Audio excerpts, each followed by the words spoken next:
Mughalsarai junction. রাত 2:10। শীতের রাত্রিরে প্রায় নির্জন প্ল্যাটফর্মে এসে দাঁড়ালেন এক বৃদ্ধ, বয়স 80 অথবা 100।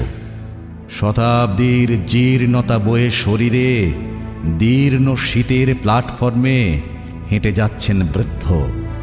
শরীরে যাঁর কটিবস্ত্র ছাড়া একটি সুতোও কোথা নেই। রেলের টিটি অথবা টিসি জিজ্ঞাসা করলেন অধীত ভাষায়। টিকট দেখায়ে। ফ্যাল ফ্যাল করে চেয়ে রইলেন বৃদ্ধ। বিড় বিড় করে বলতে চাইলেন INA। কালো কোটের আরো শানিত প্রশ্ন, কে আপনি? আপ কৌন হ্যায়? কোত্থেকে আসছেন? যাবেন কোথায়?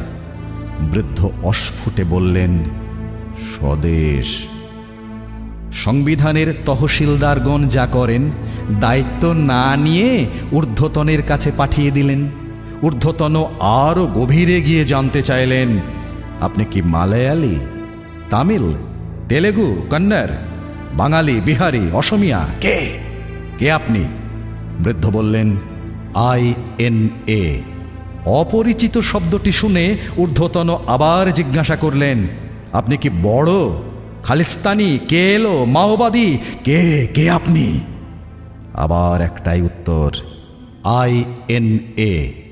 এবার সারা শরীরে তল্লাশ চালানো হলো, যদি কোথাও গ্রেনেড অথবা AK-46 লুকোনো থাকে। কটিবস্ত্র সম্বল বৃদ্ধের শরীরে গভীর শীত ছাড়া আর কিছুই খুঁজে পাওয়া গেল না। এবার ঊর্ধ্বতন আর দায়িত্ব নিতে চাইলেন না, নিতে পারেনও না। পাঠিয়ে দিলেন জিআরপি থানার লকআপে। বাকি রাতটুকু ওই হিমশীতল মেঝেতে পড়ে রইলেন, প্রায় নগ্ন, আমার স্বদেশ। রাত আরো বাড়লে জমাদারনি এসে দুটো আধ পোড়া রুটি তুলে দিলেন বৃদ্ধের হাতে।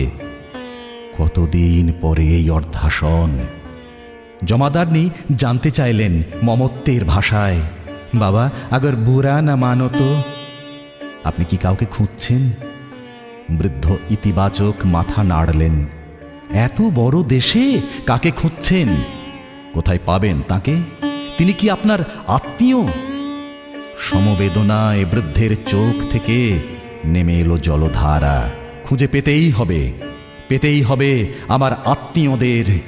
খুঁজছি দেশের এ প্রান্ত থেকে ও প্রান্তে।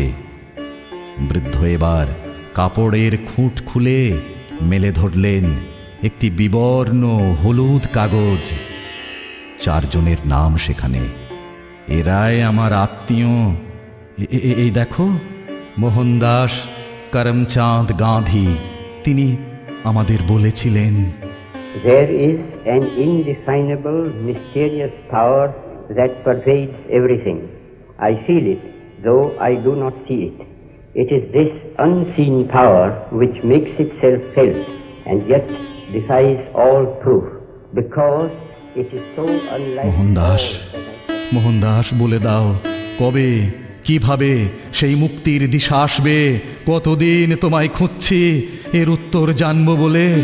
বলো মোহনদাস। আর আমার সর্বাধিনায়ক সুভাষ, তুমি যে বলেছিলে ছাত্র যুবক এগিয়ে এসে এনে দেবে একটি নতুন আলোর ভোর। Subhash. Friends, I would beg of you to remember the part which youths and particularly students have played in the freedom movement in other countries. Netaji, তুমি জানো না কত অবজ্ঞায় আইনের স্মৃতি বুকে নিয়ে আমি আজও বেঁচে আছি। আইনে বললে আমায় পাগল ভেবে এরা মারতে আসে, কাদা ছোঁড়ে। দেখো দেখো, এত শীত, আমার গায়ে কোনো কাপড় নেই। বড় বিপন্নতা সর্বাধিনায়ক, বড় বিষণ্ণতা। আর নেহেরুজি, তুমি 47-এ যেদিন লাল কেল্লায় তেরাঙ্গা তুলে বলেছিলে, not wholly or in full measure but very substantially,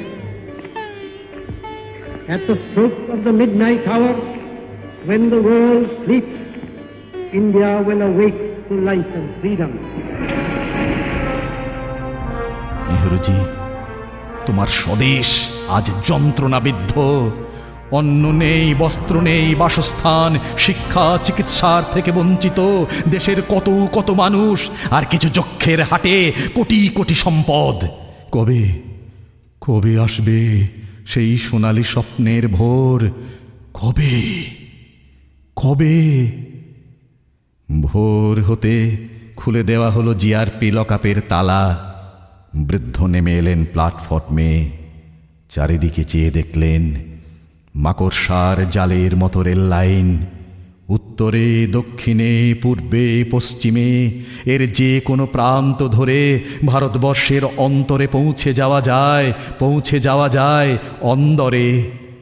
সহসা সেই জমাদারনির 5 বছরের শিশুপুত্র হাত ধরল বৃদ্ধের, বলে, আও আও মেরে ঘর। তোমার ঘর কোথায়? কোথায় সেই ঠিকানা? দুহাত মেলে ধরে সেই শিশু বলে, হিন্দুস্তান। পূব আকাশ লাল হয়ে আসছে, সূর্য উঠছে, দীপ্ত দিবাকরে রবি, তার আলোয় ভারতবর্ষ জেগে উঠছে যেন ঘুম ভেঙে। বৃদ্ধ সেই রবির ছটার দিকে এক দৃষ্টে চেয়ে রইলেন। তারপর বললেন, হে ঋষিপ্রতিম যুগদ্রষ্টা, তুমি বলেছিলে জয় হবে। আমি আজও বিশ্বাস করি সেই জয়ের জন্যে অপেক্ষা করে আছি।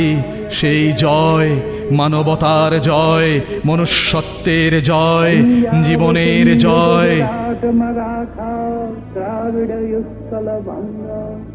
বৃন্দ হিমাচল যমুনা গঙ্গা উচ্ছল জলধি তরঙ্গ, তব শুভ নামে জাগে, তব শুভ আশিস মাগে, গাহে তব জয় গাথা, जनगण मंगलदायक जय हे भारत भाग्य विधाता, जय हे।